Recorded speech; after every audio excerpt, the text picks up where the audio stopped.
যথারীতি একটি নতুন অভিজ্ঞতা নিয়ে আপনাদের কাছে আমি উপস্থিত হলাম। হ্যাঁ, আপনারা ভাবছেন যে অনেকদিন আমার কোনো ঘটনা আপনারা শুনতে পাননি, কারণ লম্বা বিরতির মধ্যে আমি বেশিরভাগ সময় হাসপাতালে কাটিয়ে এসেছি।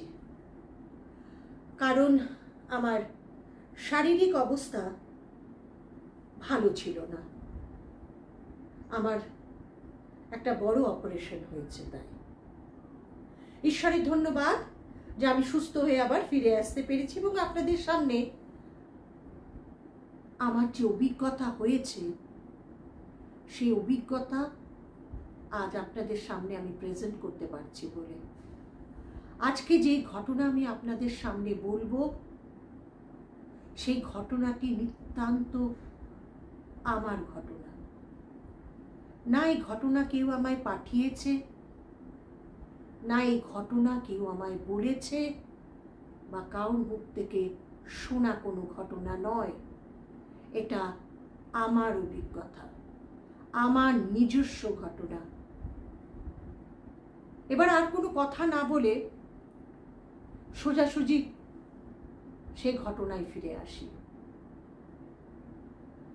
আমার এমন অবস্থা হয়েছিল যে যার জন্য আমাকে হাসপাতালে ভর্তি করানো হয় এবং জানতে পারি আমার শরীরে এমন এক অসুখ বাধা করে আছে, বেঁধে আছে,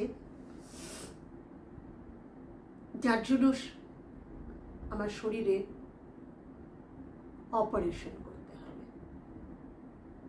যথারীতি আমাকে আমার হাজবেন্ড, আমার পরিবার আমাকে হাসপাতালে ভর্তি করে। সেখানে ডাক্তারদের তত্ত্বাবধানে আমি থাকা শুরু করি। প্রথমত ডাক্তাররা আমাকে দেখে, অবজারভেশনে রাখে, পরে তখন বলে না, আপনাকে অপারেশন করতেই হবে। আমি তার মধ্যে যখন বেডে শুয়ে থাকতাম, হাসপাতালে বসে বসে আমি আমার কেবিনের ছবি তুলতাম, আমার নিজের অভিজ্ঞতা আমি ক্যামেরা বন্দি করতাম। ভাবতাম হয়তো এই যে অপারেশনটা আমার শরীরে হবে তারপর আমি বাড়ি ফিরতে পারবো কিনা, আর যদি না পারি তাহলে আমার পরিবাররা আমার যে এখানে থাকার উপলব্ধিটা সেটা তারা পরে জানতে পারবে।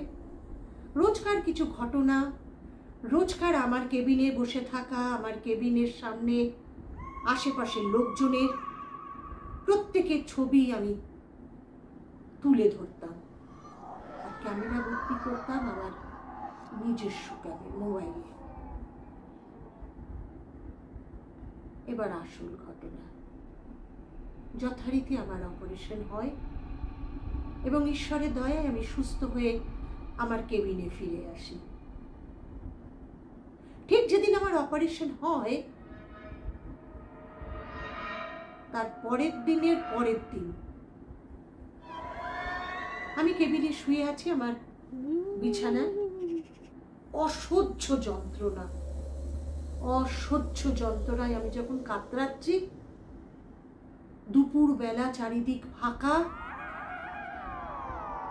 নার্সরা ইনজেকশন, ওষুধপত্র সব দিয়ে তারা চলে গেছে, চারিদিক নিস্তব্ধ।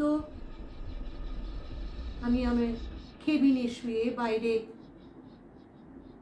কাচের জানলা দিয়ে দেখছি মানুষজন ছুটছে, এদিক যাচ্ছে ওদিক যাচ্ছে তাদের সুস্থ শরীর নিয়ে। আমি যে অসহায়ের মতো পড়ে আছি, একাকিত্ব লাগছিল। ঠিক সেই সময় হঠাৎ আমার কেবিনের দরজায় আওয়াজ পাই, কেবিনটা কেউ খুলছে। তাকিয়ে দেখলাম, অবাক, ভিজিটিং আওয়ার্স নয়, কিন্তু একটা ছোট্ট বাচ্চা মেয়ে, খুব বেশি হলে 10 থেকে 12 বছর বয়স, এই ঘাড় অবধি মাথায় ছোট্ট চুল কাটা, একটা মেয়ে আমার দরজার সামনে দাঁড়িয়ে, মাথাটা দরজা দিয়ে ভেতরে ঢুকিয়ে আছে। আর তার ওই মিষ্টি হাসি দেখে আমি বললাম, আমি ওর দিকে তাকিয়ে ইশারা করে ওকে ডাকলাম। বাচ্চাটা আমার ঘরে ঢুকলো, এসে আমার বেডের যে স্ট্যান্ডিং রডগুলো হয় সেটা ধরে দাঁড়ালো। দাঁড়িয়ে আমার মুখের দিকে চেয়ে প্রথম কথাটাই বলল, খুব কষ্ট না? আমি ইশারায় বললাম হ্যাঁ, কারণ তখন আমি জানেন কথাও ঠিক করে বলতে পারছি না যন্ত্রণায়। মেয়েটা বলল, অপারেশন হয়েছে তোমার? আবার আমি যথারীতি ঘাড় নাড়ালাম, বললাম হ্যাঁ।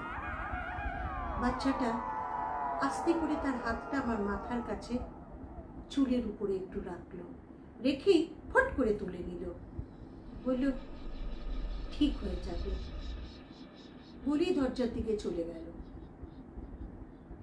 বেরিয়ে দেখলাম, যেহেতু কেবিনের কাছের দরজা, বাচ্চাটা রাইট সাইডের দিকে চলে গেল। বুঝলাম তার ছায়া দেখতে পেলাম। পরের দিন যথারীতি ঠিক সেই দুপুরবেলা আবার দেখি দরজাটা কে যেন ঠেললো, দেখি বাচ্চাটা আবার এলো। নার্সরা আমার বিছানার পাশে সাপোর্টিং যে রডটা হয় সেটা তুলে দিয়ে যায়, ভয় পাই যদি আমি পড়ে যাব। বাচ্চাটা আবার ওই সাপোর্টিং রডের উপরে হাত দিয়ে আমার দিকে তাকালো, তাকিয়ে বলল, ভালো আছো?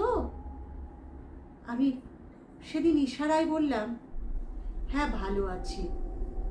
আর হাতটা খুব কষ্টে ওর দিকে এরম করে বাড়াতে ও আমার হাতের উপর হাতটা রাখলো, বলল তুমি ঠিক হয়ে যাবে। ওইটুকু একটা নিষ্পাপ বাচ্চার কথা বলাতে তার ভেতরের যে ভালোবাসাটা, সেটা যখন ও আমার দিকে দেখাচ্ছে তখন সত্যিই যেন আমার মনে হচ্ছে ওইটুকু সময় আমার শরীরে অনেক ভালো লাগছে। ভালো লাগলো আমার। আমার বাচ্চাটা যথারীতি চলে গেল। আবার পরের দিন দুপুরবেলা এলো, এসে ওরকম দাঁড়ালো, আমার মাথায় হাত দিল, চলে গেল। সেদিন সন্ধেবেলা থেকে আমার প্রচন্ড ব্যথা শুরু হলো বুকে। বিশ্বাস করতে পারবে না, আমি ভাবলাম আমার সামনে আমার পরিজন কেউ নেই, আর এই রাতে বেলায় আমি শেষ হয়ে যাব। রাত তখন 1টা-1:30 হবে, ডাক্তাররা কেউ নেই, নার্সরা চারিদিকে খবর দিয়েছে আমাকে পাম্প করা হচ্ছে। আমি জানি যে আমার আজ শেষ দিন। ডাক্তার এসে পৌঁছে তারপর তারা কি করায়, আমার সেই ব্যথা অনেকটা লাঘব হয়। তারপর তারা আমাকে ঘুমের ইঞ্জেকশন দিয়ে বলে আপনি শোয়ার চেষ্টা করুন, বলে সবাই বেরিয়ে যায়। আমার চোখ আস্তে আস্তে ঝাপসা হয়ে আসে। সে সময় বুঝলাম আবার দরজাটাকে খুলছে, গভীর রাত যাকে বলা হয়। দেখি সেই মেয়েটি এসে দাঁড়িয়েছে দরজার কাছে। 2-3 দিন মেয়েটিকে আমি এমনিই দেখিনি। রাতের বেলা এসে ও কি করছে? ছায়া মতো দেখছি, কারণ আমার কেবিন তখন অন্ধকার আর বাইরের করিডোরে লাইট জ্বলছে। সেই লাইটের ওর পিছনটা দেখা, পিছনে এসে পড়াতে পিছনে আলো লাগছে, সামনেটা অন্ধকার। আমি ওই ধুন্দলা চোখে চোখ লেগে যাচ্ছে, তার মধ্যে ইশারা করলাম ভেতরে এসো। সে তার ছায়ামূর্তি নড়ল, সে মাথা ঘুরিয়ে না বলল। আমি ওর সামনেই আস্তে আস্তে চোখ বন্ধ হয়ে এলো এবং কখন ঘুমিয়ে পড়েছি কিছুই জানি না। তারপর থেকে প্রত্যেক দুপুরবেলা আমি বাচ্চাটার খোঁজ করতাম। প্রায় 3 দিন খোঁজ করার পর যখন বাচ্চাটা আমার সামনে আর আসে না, সেদিন যখন আমার হাজবেন্ড আসে, আমি বলি, ওখানে একটা বাচ্চা যেন মাঝে মাঝে আসতো, এখন আর দেখতে পাই না। তখন আমি একটু একটু হাঁটছি, ডক্টর আমাকে হাঁটাচ্ছে। বললো, তুমি আবার কোথাও হেঁটে চলে যেও না, তোমার শরীর ভালো না। আমি বললাম, না না, বাচ্চাটাকে দেখতাম তো গো, তাই মনে হলো। ভিজিটিং আবার প্রায় শেষ হয়ে এসছে, আমার পরিবারের লোকজন সব বাড়ি চলে গেল। আমি না ওই গেটের সামনে, আমি আমার রুমের কাছের গেটটা ধরে দাঁড়িয়ে আছি। মুখ ঘুরিয়ে বাইরের দিকে যখন তাকাই, দেখি নার্সরা সব বসে আছে। তাদের মধ্যে একজন দৌড়ে এসে বলে, আপনি বেরিয়ে এসছেন কেন, কিছু দরকার? আমি বললাম, না না, কিছু দরকার না। একটা বাচ্চা মেয়ে যেন রোজ আসতো আমার কাছে, দাঁড়াতো, 10-12 বছর বয়স, কাঁধ অব্দি চুল, কিন্তু এখন তো কদিন হয়েছে দেখলাম না। বাচ্চাটা রাইট সাইডেই গেছিল, এদিকের কোনো কেবিনে থাকে বোধহয়। দেখলাম নার্সের মুখটা না কেমন শুকিয়ে গেল, আর বললো, আপনি ভেতরে যান। ভেতরে এলাম, নিজের দরজাটা বন্ধ করলাম, চুপচাপ শুয়ে আছে। এরকম সময় একজন নার্স ঢুকলো। আমি তাকে বললাম, আমার মাথা প্রচন্ড যন্ত্রণা করছে, আমাকে একটু চা দিন না। বললো, আর একটু বাদে তো খাবার দেওয়া হবে, কেবিন বয়রা আসবে, ক্যান্টিনের যা খাবার তোমাদের এখন ডিস্ট্রিবিউট করা হবে, এখন কেন চা খাবেন? আমি বললাম, আমার প্রচন্ড মাথা যন্ত্রণা করছে, আমি জানি না কেন, আমাকে একটু চা দিন না। আমাকে তো আপনারা কোনো পেন কিলার ট্যাবলেট তো দেবেন না, একটু চা দিন, আমার যন্ত্রণাটা কমবে, এটা আমার স্বভাব। তার বলে, ঠিক আছে, আমরা বলছি। 10 মিনিট বাদে যে ছেলেটা আমাদের ক্যান্টিন থেকে খাবার দিত, সে এলো। সে আমার সামনে চা রেখে ফিরে যাচ্ছিল, হঠাৎ আমার কি যেন মনে হলো। আমি বললাম, জানো, তোমরা তো সব কেবিনে কেবিনে খাবার দাও না? বলে, হ্যাঁ ম্যাডাম। আমি বললাম, রাইট কেবিনের একটা বাচ্চা ওই সাইড দিয়ে আসতো, ছোট্ট হাইট, বাচ্চা 10-12 বছর, ওই মেয়েটা না রোজ আমার কেবিনে আসতো, এখন কেন আসে না গো? বাড়ি চলে গেছে, ছেড়ে দিয়েছে? বলে, জানেন না? আমি না তো, ও তো 3 দিন হয়েছে মারা গেছে। বলি, লোক ছেলেটা দরজা দিয়ে বেরিয়ে চলে গেল। বিশ্বাস করবেন না, সেই মুহূর্তে আমার হাত পা বরফের মতো হয়ে গেল, কারণ আমি কোনোদিন আশাই করতে পারিনি ওইটুকু একটা বাচ্চা মেয়ে হয়তো বাড়ি চলে যাবে, কিন্তু সে যে মারা গেছে আমি বুঝিনি। তার কিছুক্ষণ পর তারা যখন খাবার দিতে আসে, তখন তাকে জিজ্ঞেস করলাম, আমাকে একটা কথা বলবে? বাচ্চাটা অপারেশন থিয়েটারে মারা গেছে। মারা গেল কি করে? বলে, কে জানে, রাতের বেলা প্রচন্ড পেটে ব্যথা, প্রচন্ড পেটে ব্যথা, ডক্টর আসতে পারলো না, এসে পৌঁছাবার আগে। তখন তো গভীর রাত, ডাক্তাররা তো সে সময় কেউ থাকে না, না, হ্যাঁ, ডাক্তাররাও আসতে পারলো না, তার মধ্যেই বাচ্চাটা মরে গেল। বললাম, অনেক রাত না? হ্যাঁ, রাত 1-2 হবে হয়তো, এরকম সময় বলছিল। খাবারটা রেখে চলে গেল। আবার একটা বড় ঝটকা আমি খেলাম, কারণ যখন আমাকে ডাক্তার ইঞ্জেকশন এবং ওষুধপত্র দিয়ে, ঘুমের ওষুধ দিয়ে তারা বেরিয়ে যায়, তখন রাত 1:30 বাজে। কারণ ডক্টরের মুখে শুনেছিলাম যে রাত 1:30টার সময় এখন আমার ঘরে ফিরতে হবে। আমার পা থেকে মাথা ঠান্ডা হয়ে গেল। ঠিক 1:30টার সময় তো মেয়েটা আমার দরজার কাছে দাঁড়িয়েছিল, সেদিনও ভেতরে আসেনি। আমি ডেকেছিলাম, ও ঘাড় নেড়েছিল, ভেতরে আসেনি। আর ও প্রেজেন্ট থাকতেই আমি শুয়ে পড়েছিলাম, আমার চোখ লেগে গেছিল। আমি বারবার নিজেকে প্রশ্ন করছিলাম যে কেন আমি সেদিন শুয়ে পড়েছিলাম। বাচ্চাটা সেদিন কেন এসেছিল আমার কাছে? ওকে কিছু বলতে এসেছিল? কোনো কথা বলে যেতে চেয়েছিল? ও আমার কাছে কেন এসেছিল? ও আমার দরজার সামনে ছিল।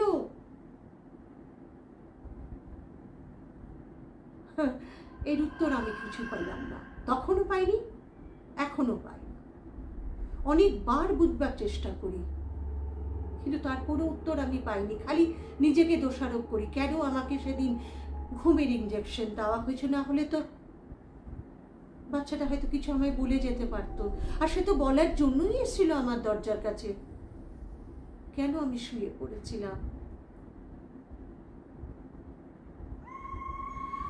আমি আপনাদের প্রথমেই বলেছিলাম যে আমি রোজ কিছু রেকর্ডিং করতাম, আমার অভিজ্ঞতা, আমার রোজকার, আমি বেঁচে থাকবো কি না তার সব কিছু রোজ রেকর্ডিং করে রাখতাম আমার মোবাইলে। আমি তখনই বসে সব রেকর্ডিং ডিলিট করে দিই, কারণ এই নার্সিংহোমের কোনো ঘটনা, কোনো অভিজ্ঞতা আমার মাথায় রাখার দরকার নেই। যেখান থেকে এরকম ভয়ঙ্কর অভিজ্ঞতা নিয়ে আমি বার করছি, অনেক ঘটনা আপনাদের সামনে বলেছি, কিন্তু এই ঘটনার কাছে কোনো ঘটনার সদুত্তর আমি পাইনি। তাই প্রথম দিন আমার অসুস্থতার পর, যেদিন আমি আপনাদের কাছে আমার ঘটনা নিয়ে বসলাম, আমার প্রথম অভিজ্ঞতা আপনাদের জানালাম। ভালো লাগলে জানাবেন, কেমন লাগলো কমেন্টস করবেন, তাহলে তো আমি বুঝবো আপনাদের কেমন লাগছে। সাবস্ক্রাইব করবেন, তাতে মানুষের উৎসাহ বাড়ে। সবাই ভালো থাকবেন, সুস্থ থাকবেন। আবার সোমবার একটা নতুন ঘটনা নিয়ে আপনাদের সামনে উপস্থিত হব। নমস্কার।